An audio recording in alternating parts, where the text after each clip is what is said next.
Nicholas द्वितीय ने नवंबर 1894 में रूस का सिंहासन प्राप्त किया। निकोलस द्वितीय ने निरंकुशता की शिक्षा अपने पिता अलेक्जेंडर तृतीय से प्राप्त किया था।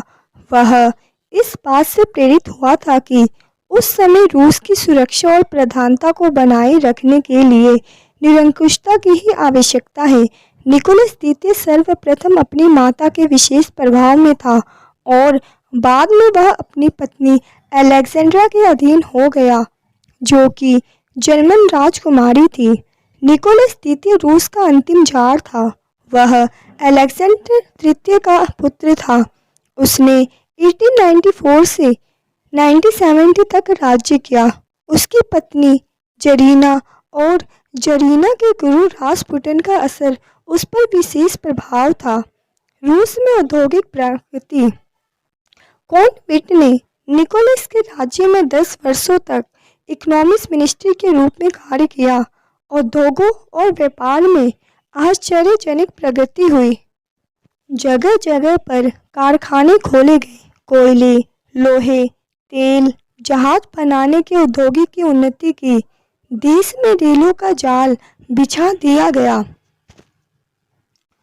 औद्योगिकरण से कारीगरों, मजदूरों और सुधारवादियों को प्रोत्साहन मिला।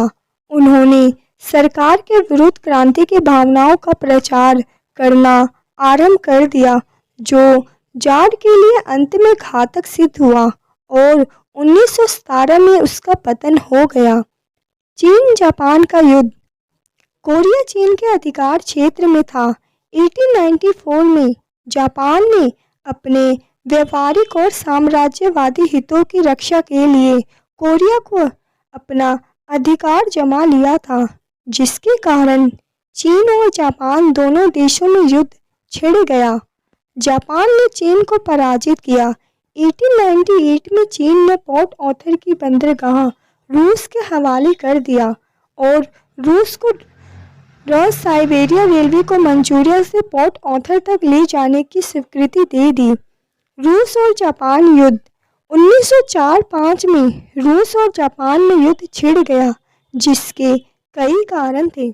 जार का निरंकुश शासन, जार की प्रतिक्रियावादी नीति, दूषित शासन प्रबंध, सामाजिक कारण, चर्च का प्रभाव, जरीना और रासपुटिन का अनुचित प्रभाव, जार के रूसीकरण की नीति, रूस में उदारवादी दल और साम्यवादी दल। आगे चलकर इस दल के दो वर्ग बन गए, बोल्शेविक, मेनसेविक। यह दल जार के निरंकुश शासन और उसके अत्याचारों को समाप्त करना चाहते थे। इस वर्ग को कृषकों और रूस के नव युवकों का समर्थन प्राप्त था। 1904 युद्ध में तत्कालीन कारण। 1904 में रूस और जापान के बीच युद्ध छिड़ गया। रूस में हार पराजित हुई। लोग आरंभ से ही युद्ध के विरोधी थे। हार ने उनके असंतोष को और भी बढ़ा दिया।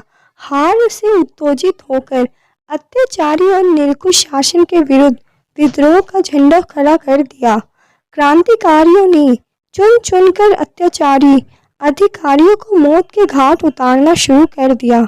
हड़ताल हुई और जुलूस निकाले गए, जिनमें क्रांतिकारी युद्ध बंद करो, निरंकुशता का अंत हो के नारे लगाए। नरम दल के फादर गोपाल के नेतृत्व में 22 जनवरी 1905 रविवार के दिन जुलूस निकला। यह जुलूस जार के समक्ष अपनी मांगे उपस्थित करने के लिए पोर्ट्सबर्ग के राजमहल की ओर चल दिया। राजा ने सेना का दल पर गोली चला दी और हजारों निर्दोष लोगों को हत्या कर दी।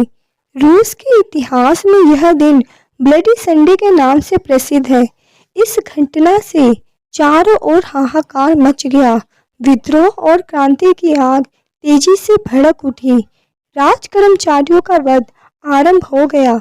जमींदारों का अंत किया गया। उनकी संपत्ति लूट ली गई।